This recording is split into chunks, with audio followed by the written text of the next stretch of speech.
Thank you for taking the time today and coming to Fire Ops 101. Ever wonder what it would be like to be a firefighter for a day? Recently, a few Montgomery County Council members decided to give it a shot by taking part in Fire Ops 101 at the Public Safety Training Academy in Gaithersburg. You're going to experience fire skills, EMS skills, and get that opportunity to see what we do almost 350 times a day, answering a 911 call throughout the community. This is really a day of experience, it's a day of appreciation, and it's a day that we all should keep in mind whenever we talk about how wonderful our first responders are. After gearing up,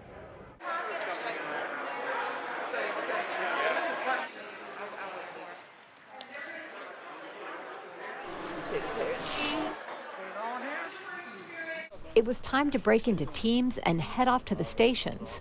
Councilmember Craig Rice started with climbing a 40-foot ladder. There you go. Let me unclip you.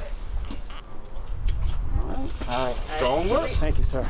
Then into a pitch-black maze designed to give you the feeling of what it would be like to be in a house fire with no visibility and crawling on your hands and knees to find your way out.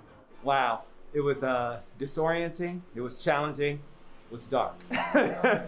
But it certainly is something where it gives you an idea of what our firefighters have to go through when they're going through a very dark building and trying to navigate their way around, not knowing what is at the next step, what's around the corner. So it really gives you a great understanding of some of the challenges that they face. After recovery and hydration, it's off to the scene of an accident. We're actually going to have you, if you would like, to cut some metal with our tools that we have, where participants get to experience using the jaws of life. Don't try to fight it because this is super strong. You're not going to win. How first responders safely break glass to get victims who may be trapped. There you go. Wow. And learn the proper way to extricate someone from a vehicle who may be trapped or injured. 1, 2, 3. Each year, Montgomery County Fire and Rescue Services handles more than 120,000 emergency calls and is staffed by close to 2,700 certified and trained career and volunteer responders. A good majority of the calls that are received deal with some sort of medical emergency. You guys have seen some pretty interesting stuff. We don't do this very much. This we do every single day. Every day. This is 80+% of what we do. There's going to be something in this incident that's going to remind you of something that's personal. So you're not going to just walk away from this. This is going to carry on with you for the rest of the day. And the day wouldn't be complete without an actual fire. Participants in the flashover simulator put on the tanks and use the self-contained breathing apparatus while experiencing real fire conditions, including intense heat and thick smoke. A flashover is probably the apex of danger. I don't even know how else to put it. If I were in a room that were on fire, I would be at this level. Well, today you're 3 feet below that level. So it kind of gives you the opportunity to look up into a live fire environment.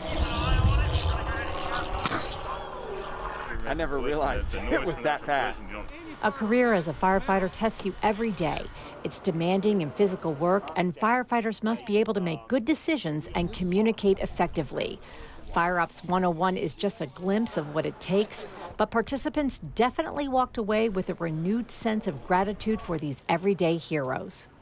It was great. Really awesome learning experience, and just gives you a newfound appreciation just to see a small glimpse. I mean, we were only in a couple hundred degrees. I think an average house fire is 800 to 1,000 degrees, 4 or 5 times what we were in, and they train even hotter than that.